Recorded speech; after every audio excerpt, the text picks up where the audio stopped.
Hi everyone, Mike Schiller, Senior Director of Supply Chain with AHRMM.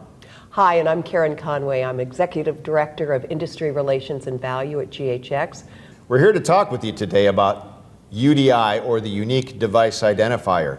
And Karen, I know you've done a lot of research on UDI within the supplier and provider communities. Why don't you tell us a little bit about that research and what came out of that research? Sure, absolutely. So I had an opportunity as part of grad school, which I finished earlier this year, to do a research project with the FDA, and specifically with Terry Reed, who is the Senior Advisor for UDI Adoption at the FDA.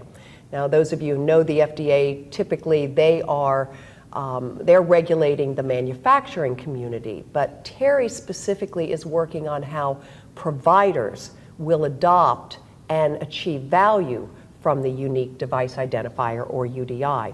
So the research that I did with Terry was interviewing manufacturers about whether or not they had engaged with their customers, with hospitals and healthcare systems, related to how they will be complying with the UDI rule. So the UDI rule, just very, very quickly, requires manufacturers to assign a unique device identifier to their products, to label their products with that UDI, and then to publish additional data to a global UDI database, additional data attributes about those products. But what we've talked about before, Mike, is that if providers do not actually use the unique device identifiers, then really all we've added is regulatory burden and cost to healthcare that we all incur. Now, so the UDI rule, initially a lot of the focus was on recall management and visibility to adverse events. But if you really look at the value of having a standard identifier and data about those products, so we're calling the same thing the same thing. Right. It has a variety of value to multiple stakeholders. So from supply chain efficiency, so using it, for example, when you're purchasing products or managing inventory, making sure that you don't have expired product on the shelf, because part of the UDI includes the production identifier, which would include the expiry date, as well as to get real world evidence about products. Yeah, that's the key. Yes, that really is. Yeah. I mean, that's kind of nirvana here. Because if, a lot of our clinical trials about products are very site-specific. They're with, quite frankly, at the best institutions, best patients, best doctors. And what we want to do is see real-world evidence across the whole spectrum. Exactly. Of the population. Yes. Yep. So in regular practice, where we're not picking, we're only using the best patients, these are the patients that were being treated in our healthcare systems every single day. So what did your research show us, Karen, as you dug into those details? Some of the key things is that there was a big difference between manufacturers that actually reached out to hospitals when they were designing their approach to compliance, and those that did not. And the big difference was those that reached out and talked to their customers were also those who saw value in terms of not only their own efficiencies in their own organization, but in terms of how they would be working with their customers. For example, becoming an easier manufacturer for their customers to do business with. The other thing, though, was that the more manufacturers reached out to providers, those were the ones that were most concerned about whether or not hospitals and healthcare systems would actually use the UDIs. So that was one of the key things. And then I think the third thing is that it's really about having value to multiple stakeholders within an organization. So within the provider organization, it may be the clinical researchers who want to get that value about the products. But if we don't have a business value, better efficiencies in the supply chain, if we don't have the value visible related to, if you use UDI, you can start understanding what are we actually using in procedures. So we're getting that total cost of care.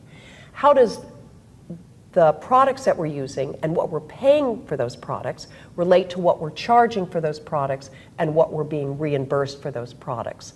And that really, or being reimbursed for the procedures in which those products are being used. And that's really the business case that would allow us then to implement the process change and the technology change. Well, in UDI, I see it as a powerful tool to help organizations achieve cost, quality, and outcomes, which is one of the reasons why AHRMM convened the Learning UDI Community, which is a group of stakeholders that represent every segment of healthcare across that healthcare ecosystem. A couple of key facets of the community are you do not need to be an AHRMM member to join the community, nor do you need to be an AHRMM member to access any of the materials that our work groups are putting together. But the common goal here is to provide a common platform to identify adoption practices.